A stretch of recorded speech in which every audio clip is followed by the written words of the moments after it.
welcome back. All right, every year in September, I host a fun free class called the 9 Patchalong. And the purpose of these 9 Patchalong classes is to show you how to use my machine quilting rulers. And 9 patch quilt blocks are so common that I thought, why not use 9 patch quilt blocks and create 9 designs? So it's just a fun way for me to share more machine quilting inspiration with you. Anyway, so the bottom of the panel for the 9 Patchalong, there are 9 bonus blocks. These are 4-inch blocks. I like to use them just as a place to play, and I encourage you to do the same. Use these blocks as, you know, if you start coming up with more ideas, quilt those out, and the more creative you are, the more creative you'll become. I really think creativity breeds creativity.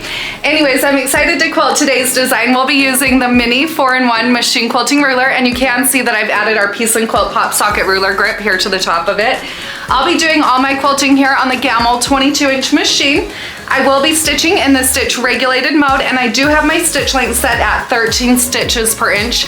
So what I'm going to be showing you today is ruler quilting, and because it is ruler quilting, you need to make sure you have a ruler foot on your machine and then also a ruler base. These are essential tools, and I do recommend getting those from your machine dealer or manufacturer.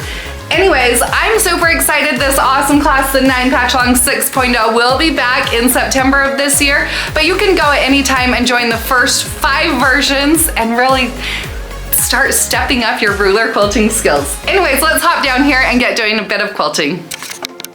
So my idea for this block is to create like a plaid design. So what I'll do is I'll first stitch a line that's 1/4 of an inch in, and then 1/2 inch and 1/4 of an inch. Because I'm using the ruler foot there on my machine, I know that from my needle position to the outside of my foot, it measures 1/4 of an inch. So for my first line to be spaced 1/4 of an inch in, I'll simply line up this edge right here on the ruler, right there along the side of my block. So let's stitch out that first line.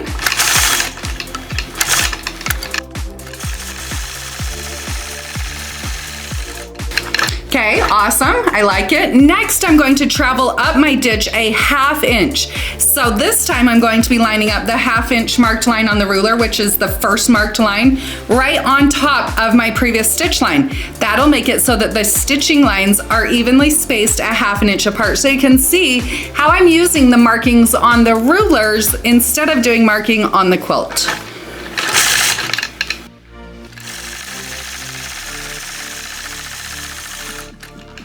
Okay, I like that. Now I'm going to do one more line that's the 1/4 inch spacing. So I'll travel up 1/4 of an inch and again use the side of the ruler foot to line up right on top of that previous stitch line. Always remember when doing any ruler quilting to use gentle pressure.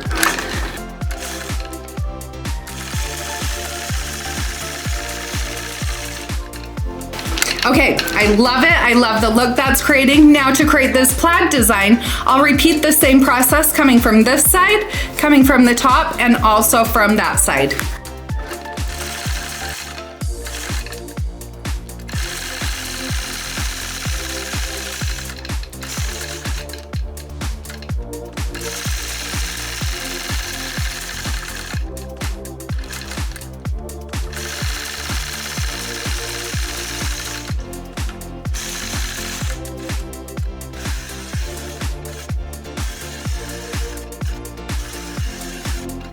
Oh, I love it. And you can see that little detail really coming to life. Let's repeat one more time on this side.